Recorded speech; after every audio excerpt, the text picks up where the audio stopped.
खाल्डो मात्र भेटियो भने 1 लाख जरिवाना राज्यले तिर्ने, ट्राफिक प्रहरीले रुखो व्यवहार गरेमा 50,000 तिर्ने, राति सडकमा बत्ती बिग्रिएमा 50,000 तिर्ने, ट्रायल पास भएको 7 दिनभित्र लाइसेन्स आएन भने 50,000 तिर्ने। सरकारले अहिले पछिल्लो पटक ट्राफिक नियम उल्लङ्घन गर्नेहरूलाई कडा कानुनी सजाय गर्ने भनेर एउटा चर्चा ल्याएको छ, नियम बनाउने भनेर चर्चा आइराखेको छ। प्रहरीले प्रतिवेदन पनि पठाएको छ।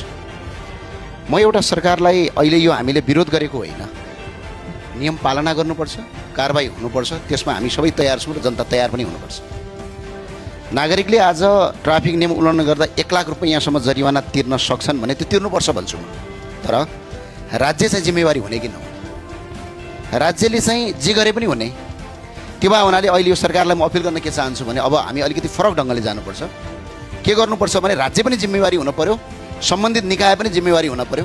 नागरिकलाई तपाईँको जरिवाना तिर्याइन्छ भने राज्यले अपराध गरे भने जरिवाना तिर्ने कि नतिर्ने म एउटा प्रस्ताव पेश गर्न चाहन्छु। यदि नागरिकले 1 लाख रुपियाँ जरिवाना तिर्छन् भने राज्यले तपाईँको यदि 24 घन्टाभित्र बाटोमा खाल्डो मात्र भेटियो भने 1 लाख जरिवाना राज्यले तिर्ने, ट्राफिक बत्ती बिग्रेको अवस्था बनाएन भने 1 लाख तिर्ने, ट्राफिक प्रहरीले रुखो व्यवहार गरेमा 50,000 तिर्ने, राति सडकमा बत्ती बिग्रिएमा 50,000 तिर्ने, ट्रायल पास भएको 7 दिनभित्र लाइसेन्स आएन भने 50,000 तिर्ने।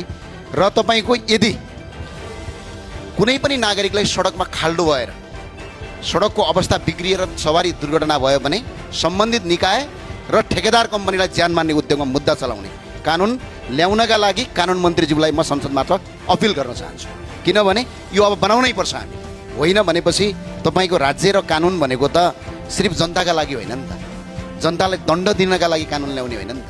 कानुन भनेको जनता र सरकार मिलेर दुईटा सहकार्यमा गर्ने हो। त्यो भएको हुनाले यो नियम आओस्, यो आउनुपर्छ, तर यो आउँदै गर्दा सम्बन्धित निकाय चाहिँ रेस्पोन्सिबल हुने कानुन पनि आओस्, अनि त्यो आइदियो भने हामी संसदबाट पास गर्छौँ। होइन भने